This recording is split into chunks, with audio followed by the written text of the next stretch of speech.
Coche que no se terminaba de encontrar, ella vive en Cantabria, aunque en Caritas aquí, no sé dónde está. Entonces, ¿le oís a José Ángel? Bueno.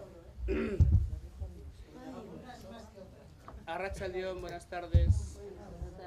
Hoy es el primer día de una serie de actos que vamos a hacer hasta terminar el curso, que nos lo hemos planteado, a nivel de la unidad pastoral. Nuestro deseo es que aquí no solamente estemos los que nos vemos las caras normalmente en la parroquia, sino que sea también algo abierto a la gente de los barrios. Y bueno, pues de momento esta primera idea no la hemos conseguido. Habrá que ver después, al final, podríamos lanzar la pregunta: ¿cómo poder llegar a la gente que normalmente no está con nosotros? Esa podría ser una pregunta. De todas maneras, hoy, como primer día, nos ha parecido pues que podíamos comenzar con el tema de frente a la inmigración, acoger al diferente. Ese es el lema un poquito de este día. Para ello, pues hemos tomado contacto con José Ángel Mardones, que es profesor de la Escuela de Formación Profesional de Ocharcoaga y viejo conocido de la casa. Y luego va a venir, pues porque está perdida, ya os lo he dicho hace un momentito, Susana Cuesta, que es diplomada de inmigración y que trabaja en Cáritas. Entonces, la idea inicial era que ella fuera la primera, porque lo que ella va a hablar es la realidad actual a nivel general y perspectiva de futuro de cara pues, a la realidad de la inmigración entre nosotros, ¿no?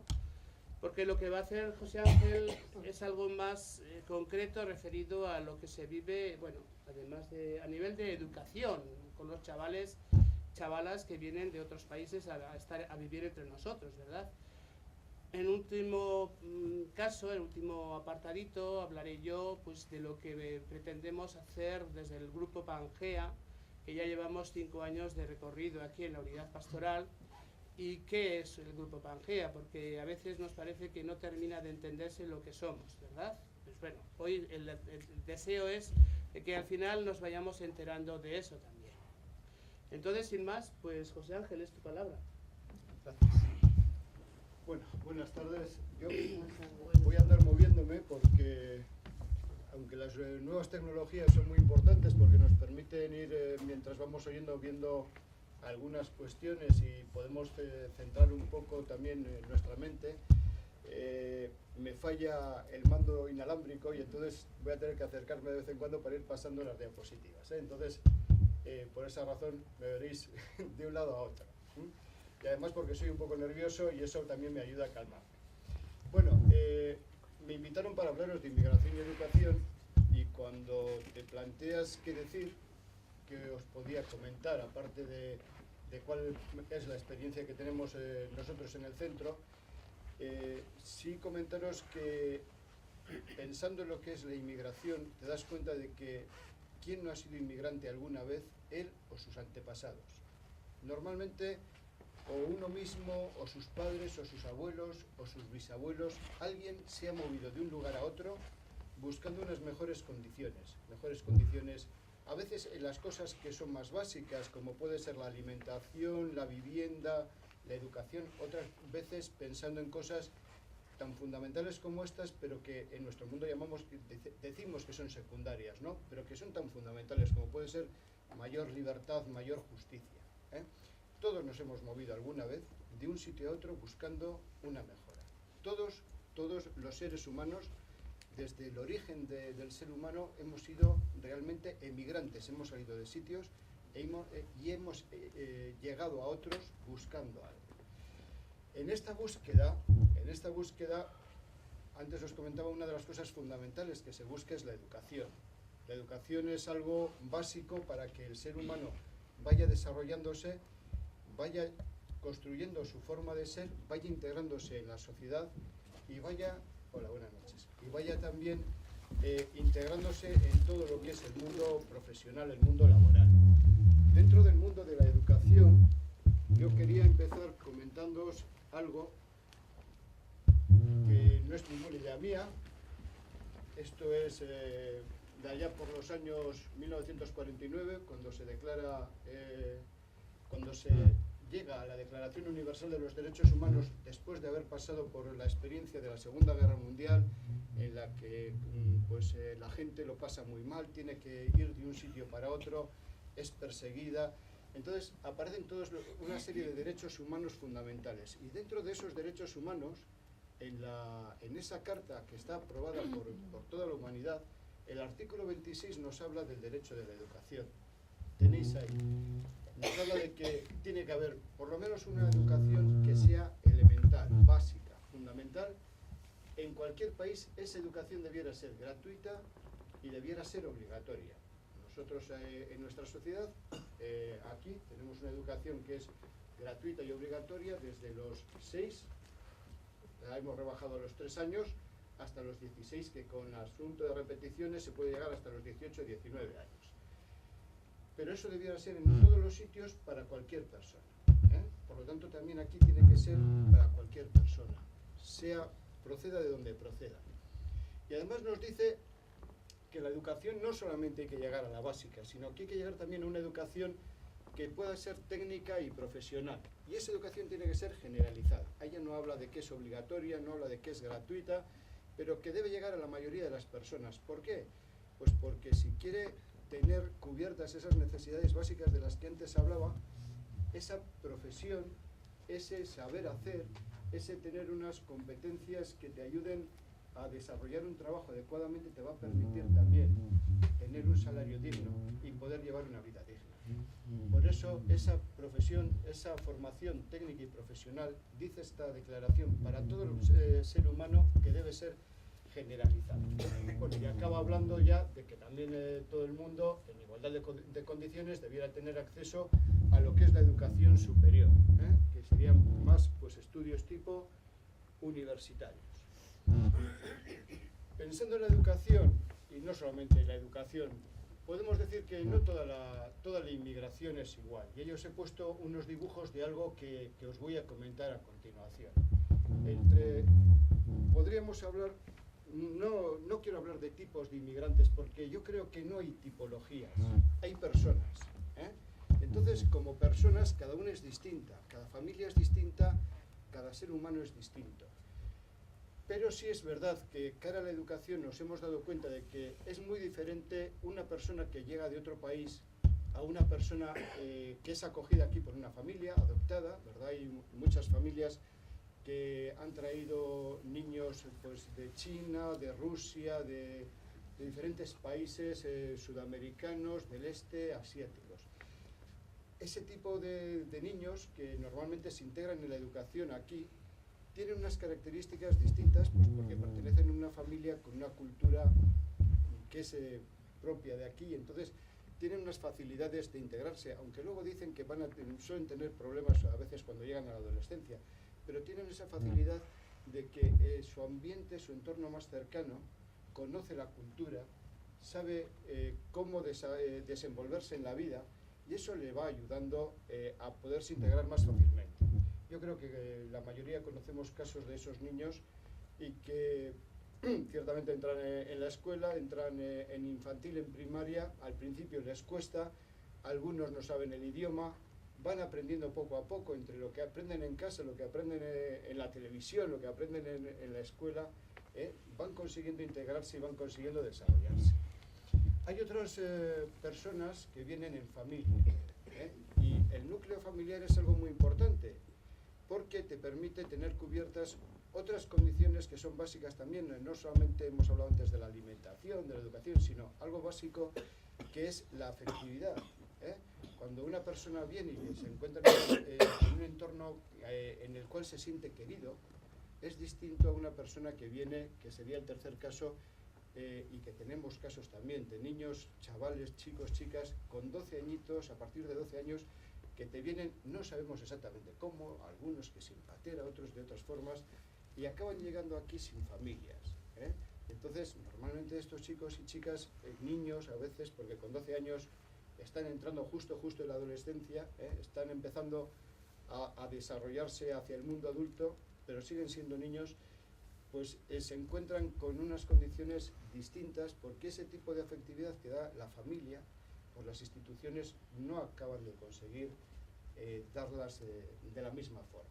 Entonces, ciertamente cuando tienes que educar a unos niños o a otros, esas condiciones hacen que muchas veces te encuentres con realidades distintas que te obligan a replantearte muchas cosas, pero al mismo tiempo te dan una gran riqueza.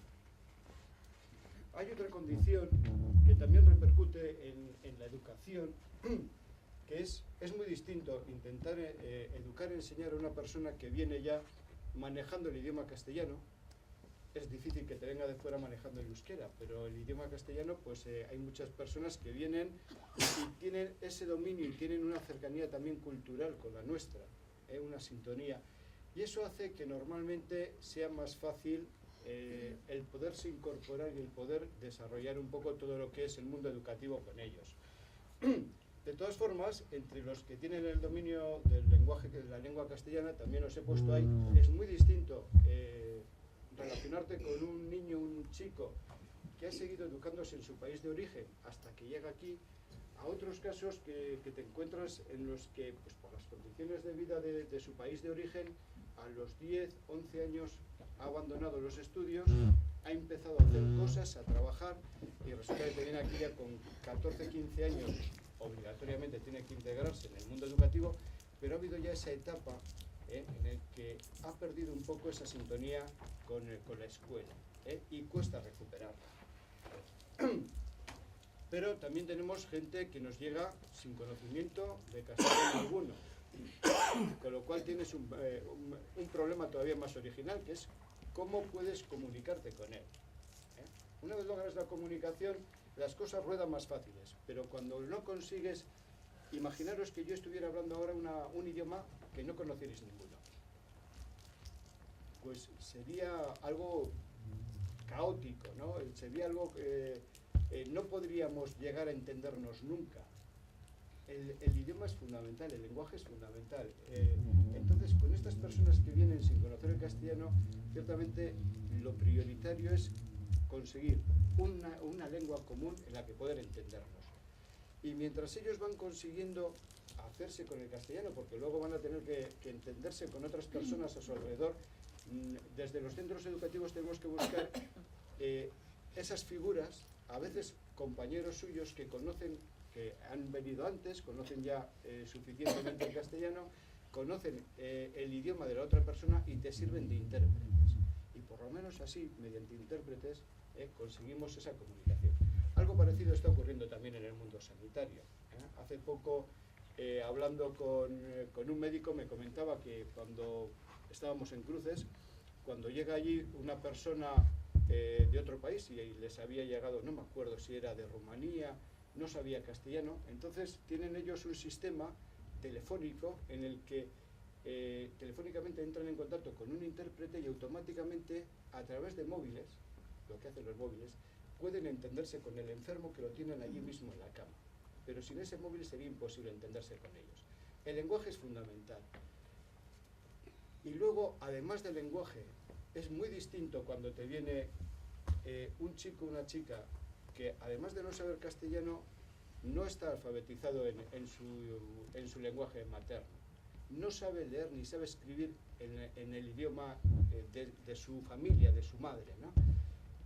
Eso es un plus de dificultad a la hora de que él se pueda integrar en el mundo educativo.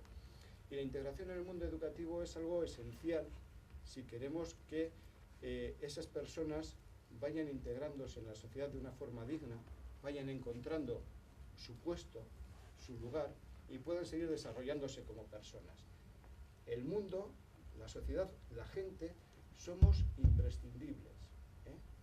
Entre nosotros, si cualquiera de nosotros decidiera apartarse del grupo, automáticamente sería una pobre persona y acabaría destruyéndose.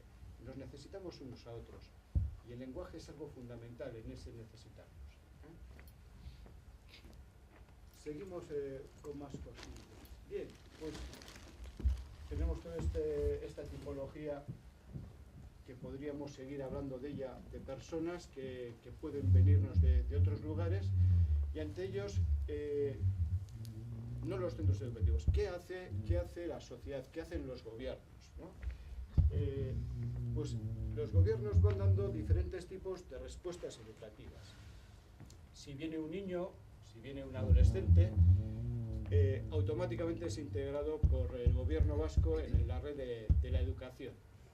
Habrá un centro, sea público, sea privado, al que el gobierno vasco le diga, este chico, esta chica, con estos nombres y estos apellidos, es alumno vuestro. Antes te lo dejaban así. Y allá tú, para hacer lo que puedas hacer, búscate la vida.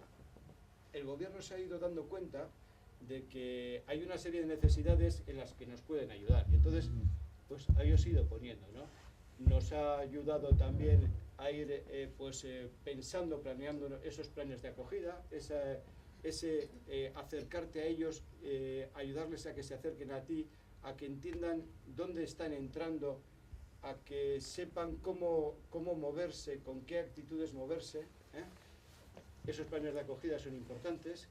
Y luego, para todas las personas que no manejan el castellano, se han creado lo que se llaman profesores de refuerzo lingüístico, ¿eh? Entonces, normalmente cuando un niño o niña llega sin el aprendizaje del castellano, suele haber en los centros una persona que, o bien para el castellano o bien para el euskera, está destinada a ese grupo de niños, niñas, para ayudarle a que vaya teniendo el rudimento del lenguaje con el cual relacionarse. Pero antes decíamos, pues hay la posibilidad de hacer una formación profesional o hacer un bachiller, depende cómo vayan los estudios, depende de qué es lo que te guste como profesión para el futuro. Eso sería la enseñanza reglada. Hay, con la condición de que una persona que viene de fuera pueda garantizar que tiene unos estudios, una titulación similar al graduado de nuestra enseñanza obligatoria, puede entrar a un bachiller o puede entrar a una formación profesional, a un ciclo formativo de grado medio. Si puede demostrar que tiene una enseñanza similar en su país de origen y se la reconocen aquí, hay que reconocerla, ¿eh? El gobierno, esto depende fundamentalmente de Madrid. Madrid es quien determina todo lo que son titulaciones y convalidaciones de esas titulaciones. Si Madrid reconoce, el gobierno de Madrid, Educación de Madrid, reconoce que una persona que viene tiene una titulación equivalente o superior a un bachiller, podría entrar perfectamente en una universidad. En esas cosas, una vez reconocido el estudio base, puedes acceder al siguiente estudio. Pero hay personas que vienen sin esos estudios base o que no pueden, porque no hay acuerdos con esos países, no pueden demostrar que tienen esos estudios. Entonces, hay otros organismos a nivel de gobierno de Madrid, a nivel de gobierno vasco, a nivel de diputación, que también ofrecen formación profesional. Todos habéis oído hablar del INEM, ¿no? El INEM ofrece cursos que pueden durar desde 200 a 600 horas para aprendizaje de formación profesional. Obetus es un ente del gobierno vasco que también ofrece cursos de menos horas, pero también para una formación profesional. La diferencia entre los dos es que el INEM se dedica más a personas que están en paro, aunque dentro de los cursos pueden entrar un porcentaje pequeñito de gente que esté trabajando, y Obetus se dedica a formar a personas que están trabajando, y dentro de ese grupo puede entrar también un porcentaje pequeñito, un 20%, de personas que están en paro. ¿Cuál es el problema para que una persona inmigrante acceda a estos cursos? Pues tiene que cumplir un requisito que es imprescindible, que es que tenga permiso de trabajo. Y no toda persona, no todo inmigrante que viene tiene ese permiso de trabajo. Cuando un inmigrante viene de una forma legal, es porque un empresario o un grupo de empresarios han ido al gobierno y han dicho: necesitamos este tipo de trabajadores con estas características, con esta cualificación o sin cualificación, para hacer este tipo de trabajo. Y el gobierno entonces dice: vamos a ver, primero, bolsa de parados. ¿Tenemos personas con estas características? Sí, nos permitimos traer inmigrantes. no os permitimos ir a tal país o a tal otro país a ofrecer allí ese trabajo. ¿Tenemos gente en paro? No tenemos gente en paro. O tenemos gente en paro, pero nadie quiere ese trabajo, entonces lo podéis ofertar. Esa es la forma de tener ese permiso de trabajo, que se puede obtener en el país de origen. Hay un empresario que, tras el visto bueno del gobierno, con esas condiciones, puede ir a cualquier otro país y hacer esa oferta, y entonces vendrían personas de ese país aquí a hacer ese trabajo. O una vez aquí también pueden acceder a este tipo de trabajo, con este tipo de permiso. Al principio es un permiso para un año. Si durante ese año trabajas 6 meses, aunque otros 6 meses estén en el paro, te pueden conceder, si sigue habiendo ese trabajo, otra prórroga de un año, y luego ya al tercer año se puede convertir en indefinido ese permiso de trabajo. Pero si la única forma de poder acceder a esos cursos es tener ese permiso de trabajo y haber trabajado 6 meses en ese año. Si no, no se puede acceder a ninguno de los dos. No importa.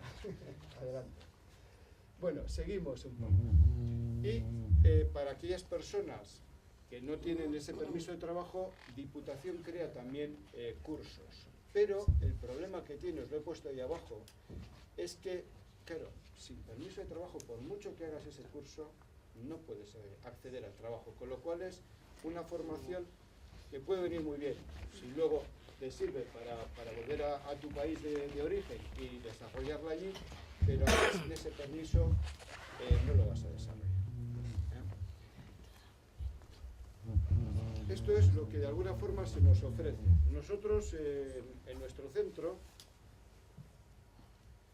dentro de toda esa oferta, tenemos la oferta de secundaria obligatoria, tenemos esos planes de acogida que os he comentado para que cuanto antes puedan integrarse y puedan relacionarse con el resto de sus compañeros y compañeras y con el profesorado. Tenemos ese refuerzo lingüístico y nos hemos dado cuenta de que en nuestras aulas ya no tenemos muchos inmigrantes, tenemos en todo el centro en torno a un 15% son inmigrantes de muy diversos orígenes. Tenemos de muy diversos países sudamericanos, tenemos algunas personas, poquitas, de origen africano, tenemos del este de Europa un par de personas, o sea que son muy diversos, muy diversificados, y tenemos, sí, bueno, de África es de donde más tenemos. Tenemos bastantes personas de origen, chicos de entre 12 y 17 años de origen magrebí, de origen marroquí. Y aquí tengo que romper una lanza. A veces pensamos que esas personas, pues se nos ha metido en la cabeza, no sé por qué, que son no sé qué, que son no sé cuál, que con esos ni tratar. Os digo lo que os comentaba antes. Cada persona es un mundo. Y a veces, en la mayoría de los casos, la procedencia no tiene que ver con el tipo de persona. Influyen muchas cosas. La cultura influye. Pero la procedencia, por ejemplo, de si una persona es de la zona rural marroquí o es de ciudad, hace que sea distinta. Y dentro de esos chavales hay una diversidad enorme. Y hay chavales con muchas ganas de aprender. Luego os comento un poco más despacio, porque son chavales que están pensando fundamentalmente en su familia, en tener una profesión, en ganar algo para poder llevar allí y en tener un oficio para cuanto antes poder también ellos volver a su país y desarrollar allí su oficio. Y esos chavales aquí en el mundo educativo funcionan de maravilla aprendiendo una profesión. Entonces, a veces el origen no tiene que ver, sino son las ganas y la intención con la que vienes y cómo eres capaz de aceptar unas condiciones que la sociedad de aquí te impone. Pues bien, esas culturas además nos permiten una cosa muy importante. Antes llegábamos a la escuela, nos hablaban de África, os han hablado de África. En las escuelas, allí hace muchos años, yo me acuerdo, te hablaban de África, te hablaban de Asia. no conocías a una persona de esos países, tenías casi que hacer un acto de fe para creer que existían, porque lo único que lo veías era en algunos dibujos y en unos mapas de países con colorines. Luego vino la televisión y decías, bueno, por lo menos parece que tenemos más garantías de que existen, ¿no? Porque les vemos. Ahora, lo bueno que tenemos es que esas personas nos pueden, al mismo tiempo que nosotros les contamos y les explicamos y les decimos cómo es la vida aquí, ellos nos van transmitiendo cómo es la vida en esos otros países. Eso supone una riqueza tremenda, porque ya no es el maestro el que te cuenta, eres tú el que lo vives junto con otra persona. Y hay otra cosa también que es importante que nos han dado estas personas, que es el mundo de la educación tiene que ser siempre cambiante, tiene que estar buscando siempre dar respuestas cada vez mejor. Para nosotros ha supuesto un reto. Personas con unas culturas distintas, con unas actitudes a veces distintas, hemos tenido que buscar también cómo aclimatarnos y poderles enseñar, poder aprender de su cultura para poder ponerles ejemplos que ellos puedan entender más fácilmente. Tema de la inmigración en su conjunto y del futuro que ella ve para el tema de la inmigración, ¿verdad? Un poco por ahí. Muy bien. Vale. Bueno, muchas gracias. Ah, Sí, sí. no, las preguntas después, si te acuerdas, te vas a acordar después, las preguntas después, ¿vale? Para hacer todas enseguida. Bueno, si me escucháis, ¿me oís bien? Sí. Vale, si no me decís y cojo el micrófono. Bueno, muchas gracias a Joseba por invitarme a participar aquí. Ya siento haber llegado tarde. La verdad es que nos hemos perdido y hemos dado una vuelta kilométrica, pero al fin estoy aquí.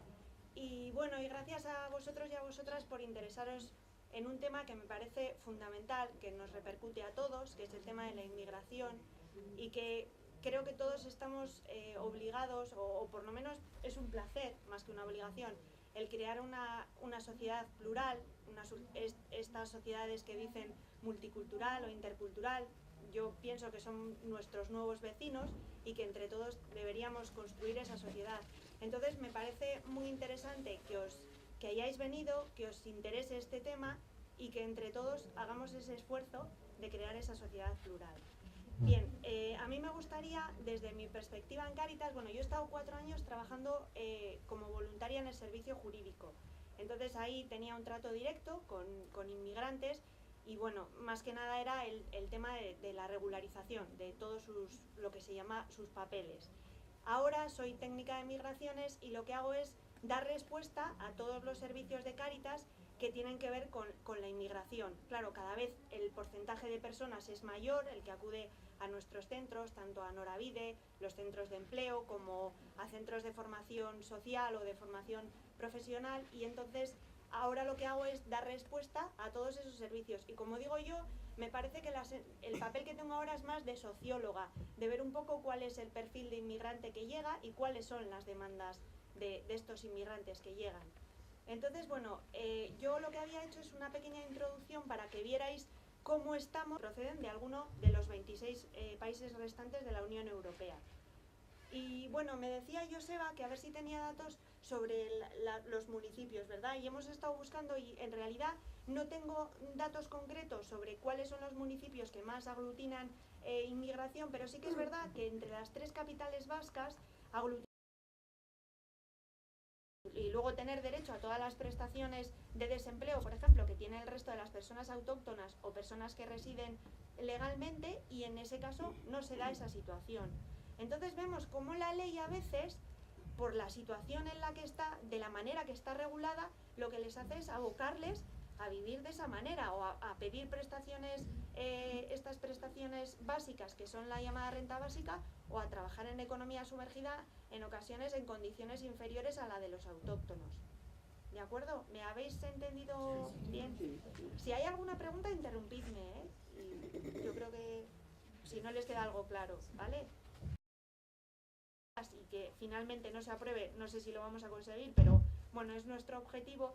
Pero también para que veáis un poco cómo es esta política migratoria cada vez más restrictiva, me gustaría comentaros una noticia que seguro que todos habéis escuchado esta semana, que es esta orden que se había dado desde la jefatura Superior de Policía de Madrid de que a gente en situación, o gente que ellos sabían o que preveían, que no es que supieran, que pudieran ser personas migrantes en situación irregular, se está haciendo detenciones, mandándoles en ocasiones a centros de internamiento y en el plazo de 40 días tienen que ser expulsados.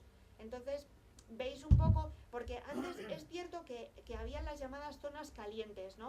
Zonas de discotecas, puertos y aeropuertos, a las que aconsejábamos que no fueran las personas en situación irregular, porque ahí sí que podía haber redadas de la policía y el hecho de que una persona se encuentre en situación irregular en territorio español puede hacer que se inicie, que se incoe un procedimiento de expulsión, simplemente por esa infracción administrativa, que hay que recordar que no es un delito, que es una infracción administrativa, es no tener su situación administrativa en regla.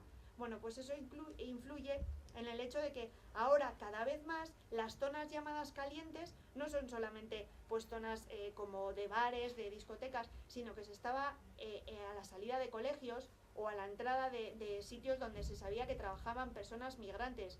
Y eso lo veníamos detectando las asociaciones que colaboran o que trabajan para las personas migrantes, pero con esta noticia se ha destapado. Además se ha destapado el hecho de que era mejor que se capturara o que se detuviera, a marroquíes porque su repatriación, porque su expulsión es más barata. Entonces vemos cómo la política migratoria, tanto en la reforma de la ley de extranjería como en el retorno, en la idea de incentivemos la vuelta de esta gente, y como en estas detenciones y en crear un poco la sensación de pánico para la gente que está en situación irregular, porque claro, si ya no pueden caminar tranquilos en el sentido de que en cualquier momento, y es verdad que en el País Vasco el volumen de detenciones no es tan alto como era pues en zonas donde la población migrante es mayor, como es Madrid, como es el Levante y como es Barcelona, pero cada vez se está dando más, y esto lo que está creando es una sensación de indefensión por parte de las personas que no tienen su situación administrativa regular. Y bueno, eso era lo que me gustaría subrayaros. Creo que nada más, ¿vale?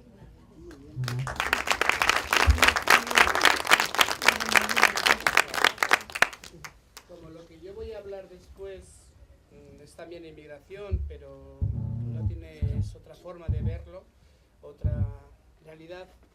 Yo igual lo que hago ahora es, si alguien desea hacer alguna pregunta respecto a lo que José Ángel o Susana han dicho, pues este sería el momento, ¿eh?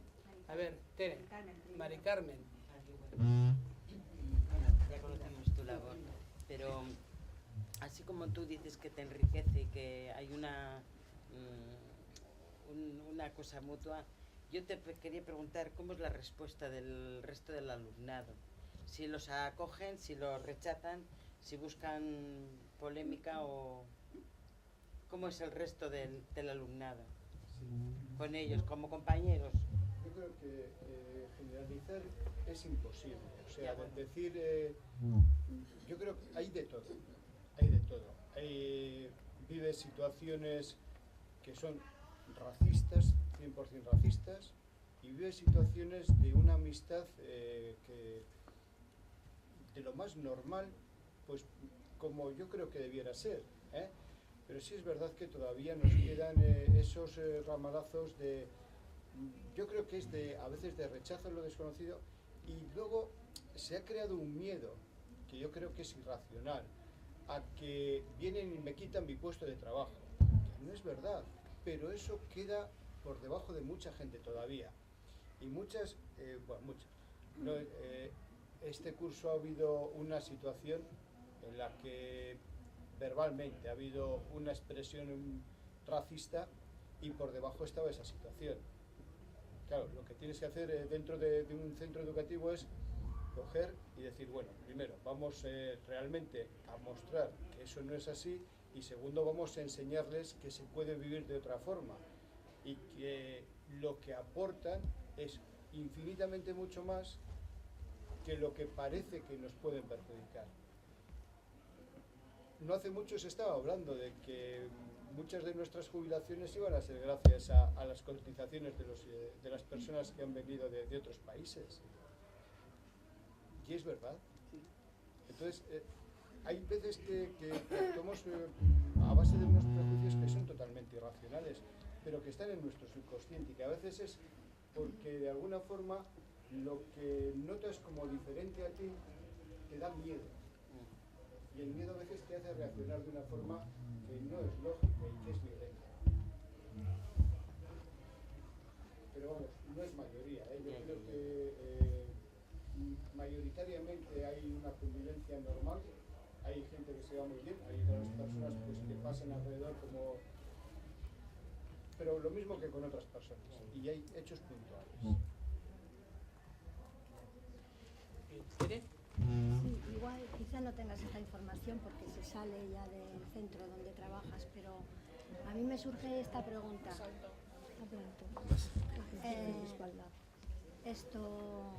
En estos centros de acogida que hay tantos, a ver si consideras que se debe a la masificación el que no se pueda dar respuesta ni a educación ni a formación de esos chicos, que algunos son adolescentes y otros son ya un poquito más mayores. ¿Cómo lo veis? ¿Te refieres a centros de acogida de Diputación? Sí, de Diputación, sí. Vamos a ver. Diputación, no, quitando el caso, por lo menos que yo conozca, que tampoco, no es mi mundo, no conozco tanto, igual tú conoces más que yo de esos aspectos. Yo lo que conozco de menores es el centro que os he comentado de Amorebieta. Conocí en su momento el problema que hubo en el centro de acogida de Orduña, de La Muera. Yo creo que el problema que hubo allí fue un problema muy serio y además yo recuerdo pues acabaron quemando el centro, ¿no? Pero eran personas concretas, o sea, lo que antes os decía, no se puede generalizar, a veces es situación de una persona o de dos personas concretas que vienen con una experiencia previa que le ha trastocado su forma de ser, su personalidad, ¿no? Y a veces pues hacen barbaridades, pero lo mismo que puede hacer cualquier otro joven nacido aquí, pero que ha vivido unas condiciones similares. En eso no podemos distinguir. Yo creo que la Diputación hace lo que puede, pero lo que antes os comentaba es que como una familia, o sea, la Diputación, por mucho dinero que meta, y por mucho que sus trabajadores puedan dar la afectividad, toda la afectividad que puedan, nunca se puede imitar una familia, nunca. Entonces, eso es una carencia, pero eso no impide que muchos chavales se sigan desarrollando de una forma normal, porque esa carencia la buscan otros cauces un poco con amistades, con el mismo centro, con adultos, con profesores, buscan completarla. Ya lo sé, pero como antes has dicho que llegan muchos menores no acompañados y a muchos los vemos por ahí pidiendo, es a lo que por de ahí viene mi pregunta, ¿no? Que si no se puede, porque vienen muchísimos, no se puede dar respuesta a eso. Y tú has dicho antes que están deseando de aprender, que tienen muchas ganas de aprender. Sí, pero el problema es que antes comentábamos que luego, por mucho que aprendan, ¿dónde trabajan? Es que, a ver, no hay oferta de trabajo para esos chavales. O sea, que vienen Nos muchos. hemos encontrado, perdona, Sí. en estos meses, desde febrero, para las personas que están aprendiendo formación profesional en el nivel 1 y en el nivel 2, se busca, porque además así viene legislado, unas prácticas en empresa. Completan esa formación con una experiencia. En ciclos formativos, además, es una asignatura que tienen que aprobar. Y tal como están regulando el nivel 1, va a ser algo similar. Ha habido empresarios que nos han dicho, no quiero chavales marroquíes, mandarme, pero no quiero chavales marroquíes. Que no, si a veces te vas a encontrar con un chaval no marroquí, con unas competencias no solamente profesionales, sino humanas, menores todavía que estos chavales. Te encuentras con eso, y ese rechazo social, por desgracia, existe, y luego está la dificultad legal que antes comentaba Susana, de que estos chavales con 17, 18 años han acabado su formación profesional, pero no encuentran trabajo, o como lo encuentran es un trabajo totalmente ilegal. Sí que es verdad que yo sí que creo que obedece también a un tema de masificación. O sea, ellos mismos tienen ya redes, o sea, redes, quiero decir que entran por donde entran y saben a qué comunidades tienen que ir y tienen como sus propias rutas.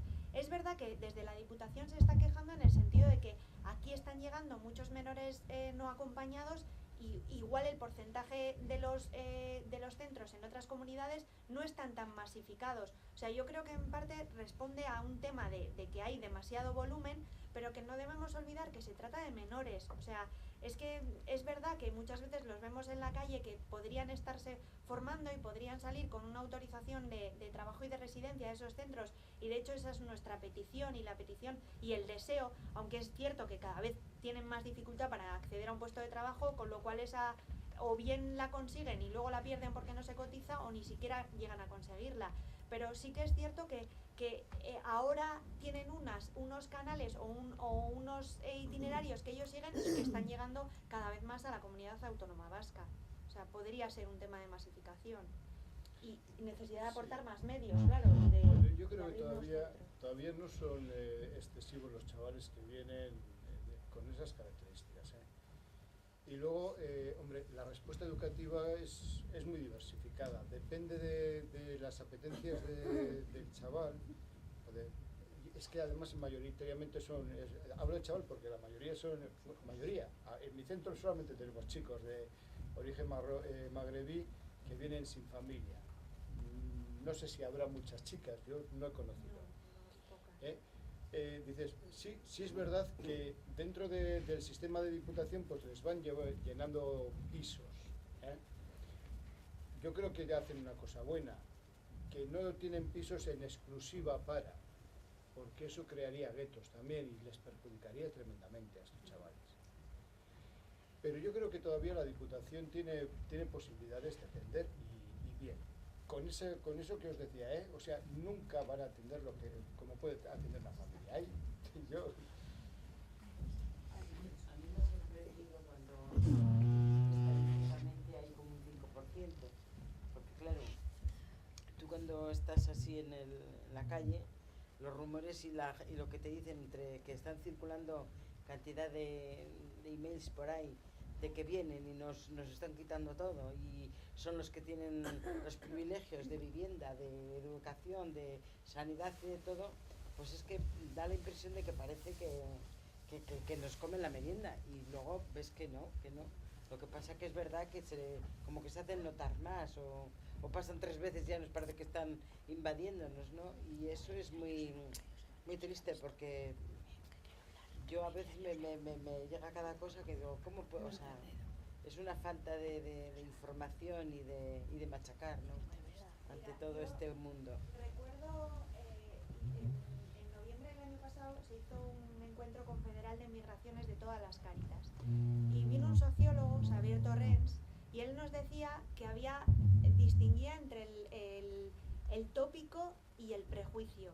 Él decía que el tópico, que puede ser lo que estamos hablando, vienen, se cogen todas las prestaciones sociales, nos quitan el trabajo, saturan los hospitales, cuando no es cierto, porque además la mayoría de la gente, como os he dicho, viene en una franja de edad determinada para trabajar y está comprobado estadísticamente que acuden a los hospitales o a los médicos en menor proporción que la población autóctona, donde hay más mayores y por lo tanto se demanda más. Pero es verdad que ese es un tópico y que el tópico se le combate, entre comillas, con hechos, pues dando porcentajes, iniciando esta campaña de sensibilización que se hizo desde el gobierno vasco. Pero claro, estamos en otra parte que es la del prejuicio y que esa ya afecta a las emociones. Y ante eso es muy difícil, incluso con datos, porque yo creo que cada uno, la vida es como la quiere ver. El que quiere ver que todas esas cosas o todos esos prejuicios negativos los sigue viendo. Xavier Torres nos decía que la única forma de combatir ese prejuicio es con técnicas de convivencia, o sea, conviviendo. Como os decía antes, 1 de cada 3 vascos o vascas no tienen contacto con población migrante. Sin embargo, como tú dices, hay una serie de tópicos que ya están, que todo el mundo los dice. O las personas rumanas están todo el día en la calle y no dejan no sé qué. Y no es verdad, o sea, entonces yo creo que nuestra obligación, y por eso os daba las gracias por venir aquí, por interesaros en este tema, creo que nuestra obligación es conocer la realidad desde nuestra propia experiencia. y después tener razones objetivas para opinar, pero no dejarnos influir por esos tópicos, ¿no? Sí, Pilar. Sí, yo quiero aportar una realidad de que yo la estoy viviendo. Yo colaboro en Cáritas de aquí de Charlotte como voluntaria y bueno, pues empezaron a venir gente a pedir trabajo de servicio doméstico, ¿no? Y bueno, pues la realidad es que hay mucha gente mayor que están en casa y que no se pueden valer y necesitan a alguien que esté internas, y eso los de aquí o las de aquí no quieren. Y yo, gracias a todas estas de la inmigración, pues he cubierto como muchas plazas, muchas en esta línea. Y yo creo que nos hacen un favor. Doy fe. Yo tenía en casa una persona de estas, pero veo el rechazo de alrededor, de la gente. No concretamente a ella ni a mí, pero el ambiente en general, en una reunión de personas informadas y personas con ideales y con afán de ayudar al otro, pues hablas de un inmigrante y te dicen, ay no, que no sea de fuera. No quieren, hay un rechazo, que teníamos que luchar contra eso, que era un ambiente más propicio a que la gente se integre entre nosotros, no sé, acogiendo de otra manera. Yo Creo que falta acogida. Yo iba a decir, completando un poco esto, ¿no? Hay un problema muy serio cuando nos ganan determinadas emociones irracionales. Yo creo que las emociones son buenas siempre y cuando estén bien encaminadas, pues porque dentro de las emociones está el amor, y sin amor no podemos vivir. Pero cuando tenemos determinadas emociones irracionales que nos llevan al racismo, el problema es que con un hecho de cada 100.000 que ocurra, ya alimenta de nuevo eso. Da lo mismo que digas, es que hay otros 99.000 casos en los que no ha ocurrido nada de eso, y es un caso de una persona en una situación X, es igual, ya te ha reforzado lo que pensabas. Y con eso es muy difícil de trabajar y de eliminar, es muy difícil. Vamos a tener, yo creo que a veces es cuestión de tiempo también, y de ir viviendo que las cosas no son como yo me las estoy imaginando, y al final acabas dándote cuenta de que, pero pasa mucho tiempo a veces, y a veces nuestra paciencia no es muy grande para esperar todo ese tiempo. Me había impactado tanto como cuando cogí un día un periódico y empecé a notar se necesita persona para casa y tal, y ponía nacionales, y te impactaba, ¿no? Tanto nacional.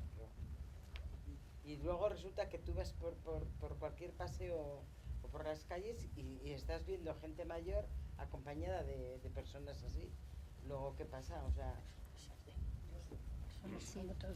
Yo le iba a preguntar a ella que qué diferencia hay entre un inmigrante que ha acabado la tarjeta de trabajo, que sea de la Unión Europea, al que no es de la Unión Europea. Si hay alguna diferencia, algún derecho diferente. Sí. A ver, todos los ciudadanos de la Unión Europea, de los 26 países restantes, pueden venir y pueden trabajar sin necesidad de esa tarjeta. Simplemente lo que hace el Estado es inscribirlos en un registro a efectos de registro exclusivamente. O sea, desde el 1 de enero del 2007 que entraron rumanos y búlgaros, sí que había, hasta el 1 de enero del 2009 que ha desaparecido esa moratoria, sí que había necesidad para rumanos y búlgaros de pedir una autorización administrativa para poder trabajar. Pero ahora, como te digo, se ha levantado desde el 1 de enero del 2009 y entonces cualquier ciudadano de la Unión Europea puede residir y trabajar en España sin necesidad de tener ninguna tarjeta, ¿de acuerdo? El resto de la gente procedente de países terceros, de fuera de la Unión Europea, sí que necesitan lo que os he explicado antes. Pero los ciudadanos europeos... O sea que realmente los rumanos no necesitan ninguna tarjeta. Ahora no. Desde el 1 de enero del 2009 se ha levantado esa moratoria y ya pueden acceder al mercado de trabajo como el resto de los ciudadanos europeos. Gracias. Yo solo quiero romper una lanza en favor de una familia que conozco mucho y que es muy cercana. Le hicimos a la mujer, a la esposa, un contrato de trabajo de servicio a domicilio. Vino, le aprobaron los estudios que ella tenía porque ella es enfermera y al mes, en vez de estar de servicio a domicilio, la teníamos colocada en lo suyo de enfermera. Dio el callo durante un año entero, trabajaba en 3 sitios a la vez, con los bomberos los fines de semana, con ambulancia, trabajaba en el hospital si la llamaban de noche y trabajaba en su puesto en una residencia. Un año entero dando el callo, pero fuerte, estaba ya delgada, decíamos, esta se nos va. Al año conseguimos que vinieran los hijos y al año siguiente hemos conseguido que venga el marido. El marido es ingeniero electrónico, tengo tarjetas por si le buscáis trabajo porque también tiene ya el permiso de trabajar. O sea que esta familia desde luego es para ponerla en un altar. ¿De acuerdo? No todo es malo. Si me permitís, ya porque son las 9:15, vamos a pasar a lo que yo quería hablar también, que tiene su sentido en el día de hoy, ¿verdad? Vamos a ver, hace 5 años se hizo una campaña en la diócesis, recordaréis unos cuantos, que era la campaña de acogida al inmigrante. Fui extranjero y me acogisteis, danok beharrezkoa gara. Eso es la campaña que se hizo.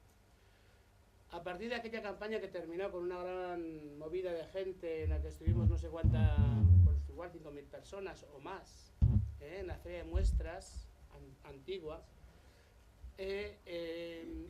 hubo un deseo en distintas parroquias o unidades pastorales en este momento de llevar a buen puerto esa ilusión que surgió en aquel año, ¿verdad?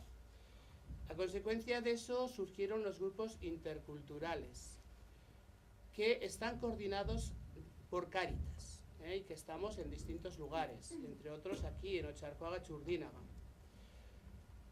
Si somos grupos interculturales, el asunto es que estos grupos son para todos. Muchas veces cuando oyes hablar de los grupos interculturales dices, ah sí, el grupo de los inmigrantes. Pues no, es el grupo de la gente de aquí que nos unimos con gente que viene de otros lugares. ¿Para qué? Pues para romper con algo que fijaros que es fuerte, ¿eh? Esto lo he recogido esta mañana de la radio. En 5 años, de estos estudios que se hacen sociológicos a nivel del Estado sobre la juventud, pues se ha duplicado el número de personas que votarían a partidos xenófobos en los jóvenes de 16 a 20 años. Es decir, que dentro de la juventud de este país es más fuerte cada vez la xenofobia, es decir, el rechazo de la persona que viene de otros lugares. Se ha duplicado.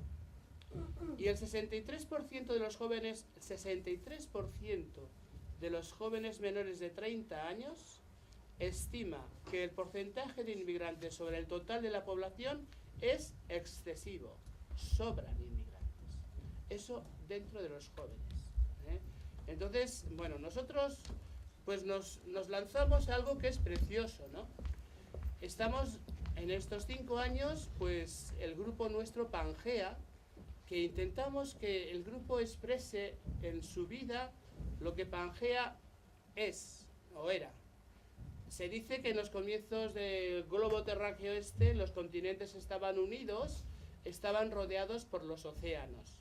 Los grandes cataclismos que se produjeron hace miles de años produjeron que los continentes se separaran. Nosotros queremos llegar utópicamente, pero paso a paso también, a esa experiencia de Pangea, de que nos sentimos unidos, gentes provenientes de lugares muy diferentes. El grupo está abierto a todo el mundo. ¿Y qué sucede en los grupos interculturales? Somos 9 en Vizcaya. ¿Qué sucede? Pues prácticamente en todos pasa lo mismo.